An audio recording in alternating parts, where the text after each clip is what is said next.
الله تعالى وبركاته.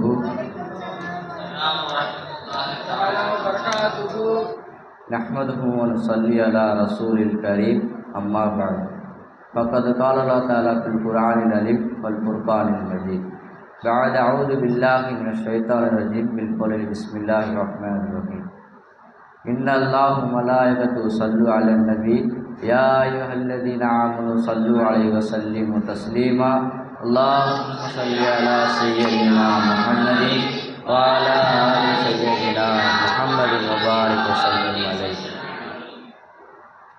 நம்மையெல்லாம் முஸ்லீமாக முக்மீனாக மேலும் கண்மணி நாயகம் ரசூல் ஸல்லல்லாஹு அலைஹி வஸல்லம் அவர் உம்மத்திலே பிறக்கத்தை அந்த அல்லாஹ்வுக்கு எல்லா புகழும். அல்ஹம்துலில்லாஹ் அல்ஹம்துலில்லாஹ் அல்ஹம்துலில்லாஹ். எனக்கு இந்த மாமன்றத்தில் கொடுக்கப்பட்டுள்ள தலைப்பு இல்முக்கும் ஆசிரியருக்கும் கண்ணியம் செய்யும். நபி ஸல்லல்லாஹு அலைஹி வஸல்லம் கூறுகிறார்கள், தலபுல் இல்மி ஃபரீலத்து அலா குல்லி முஸ்லிமின். இல்மை தேடுவது ஒவ்வொரு முஸ்லிமின் மீது கட்டாய கடமையாகும் என்று நபி ஸல்லல்லாஹு அலைஹி வஸல்லம் அலி ரலியல்லாஹு தஆலா அன்ஹு சொல்கிறார்கள், யார் ஒருவர் எனக்கு ஒரு ஹர்ஃபை கற்றுக் கொடுக்கிறார்களோ அவருக்கு நான் அடிமையாகி விடுவேன் என்று சொல்கிறேன். மேலும் அது மட்டும் இல்லாமல் அவர் என்னை விரும்பினால் அடிமையாக ஏற்றுக்கொள்ளட்டும், அவர் என்னை விரும்பினால் விற்கட்டும், அவர் என்னை விரும்பினால் ஹித்மத் செய்யக்கூடியவனாக ஆகட்டும் என்று அலி ரலியல்லாஹு தஆலா சொல்கிறார்கள்.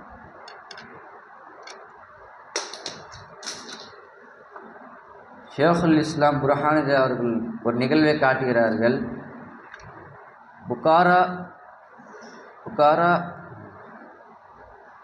புகாரா தேசத்தில் மூத்த இமாம்களில் ஒருவர் பாடசாலையில் பாடத்தை நடத்தி கொண்டிருந்த பொழுது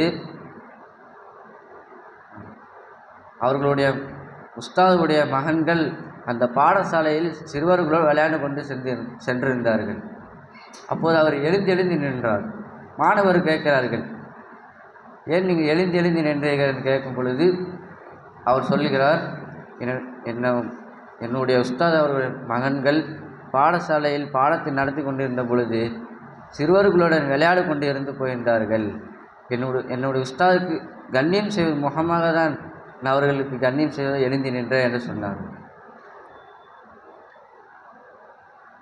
அடுத்ததாக நூரி நாயகம் அவர்கள் மஜ்லிஸில் பயான் நடத்தி கொண்டிருந்தார்கள். எந்த அளவு என்று சொன்னால், அவர் மக்ரிபில் பயான் ஆரம்பித்தார் என்று சொன்னால் அடுத்த காலை ஃபஜ்ர் வரை அவங்க பயான் நடத்துவார் என்று சொன்னார். அப்பொழுது ஃபைசி நாயகம் அத்தியாயத்தில் உட்கார்ந்து கொண்டிருந்தார்கள். எந்த அளவு என்று சொன்னால், அவரோட நூரி நாயகமுடைய இல்முக்கும் நூரி நாயகமுடைய கண்ணியத்திற்கும் அவர் அத்தியாயத்தில் உட்கார்ந்து கொண்டிருந்தார்கள். எந்த அளவு என்றால், மகரிபில் உட்கார்ந்தார்கள், அடுத்த நாள் கால் ஃபஜ்ர் வரையும் பயான் முடிவது வரையும் அத்தியாயத்தில் உட்கார்ந்திருந்தார்கள். அவரை எந்திரிக்க வைக்கணும் என்று சொன்னால் 4 பேர் சேர்ந்து அவர் தூக்குவாங்க. அப்போ அந்த அளவுக்கு அத்தியாயத்தில் உட்காந்துருந்துருக்காங்க.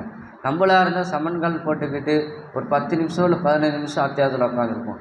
ஆனால் ஃபைசி நாயகம் அவர்கள் அவருடைய இல்முக்கும் அவரோட கண்ணியத்திற்காக வேண்டி ஃபுல்லாகவே பயான் முடிவது வரைக்கும் அத்தியாயத்தில் உட்காந்துருந்தாங்க. இது ஆசிரியர் கண்ணியம் செய்யக்கூடிய நிகழ்வு.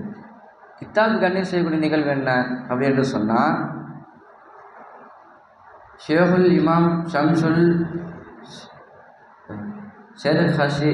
ஷெர்ஹஷி அவர்கள் கூறுகிறார்கள், அவருக்கு வயிற்றுப்போக்கு போயிட்டு இருந்தது. எத்தனை வாட்டி என்று சொன்னால் 17 வாட்டி வயிற்றுப்போக்கு போயிட்டு இருந்தது. அவர்கள் காலையில் பாடத்தை நடந்து முடிந்த பிறகு இரவில் பாடத்தை திரும்பவும் ஹல்கா நேரத்தில் வாசித்து கொண்டு இருப்பார்கள். அப்பொழுது அவர் திடீர்னு வயிற்றுப்போக்கு வருகிறது. அவர்களும் பாத்ரூம் போயிட்டு வயிற்றுப்போக்கு முடித்து ஒழு செய்து திரும்ப வந்து உட்காரார்கள், பாடம் பார்க்குறார்கள், திரும்ப வயிற்றுப்போக்கு வருது. இது மாதிரி 17 முறை போயிட்டு வந்தார்கள். அப்பயும் ஒரு வாட்டி கூட ஒழு செய்யாமல் வந்ததே இல்லை என்று சொல்லுங்கள்.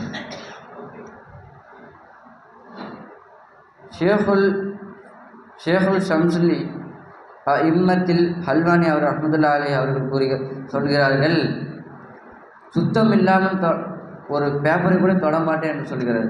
இப்படி என்ன விளக்கம் என்று சொன்னால், கீழே இருக்க ஒரு பேப்பரை கூட நான் சுத்தம் இல்லாமல் தொட மாட்டேன் என்றால், ஒளி இல்லாமல் கீழே இருக்க ஒரு பேப்பர் கூட தொட மாட்டேன். குரான் ஆயத்தம் இருந்தாலும் சரியே, கீழே சாதாரண பேப்பராக இருந்தாலும் சரியே என்று சொல்கிறார்கள்.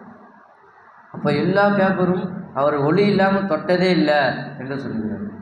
இன்னொன்று சொல்லுகிறார்கள், நான் இந்த இல்முக்கு நான் கண்ணீர் செய்தனால தான் அந்த இல்மை நான் பெற்றுக்கொண்டேன், அடைந்து கொண்டேன் என்று சொன்னார்கள்.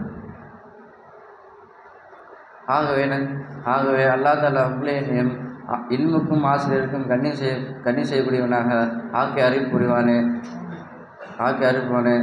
வாஹிரு தாவானா அல்ஹம்துலில்லாஹி ரப்பில் ஆலமீன்.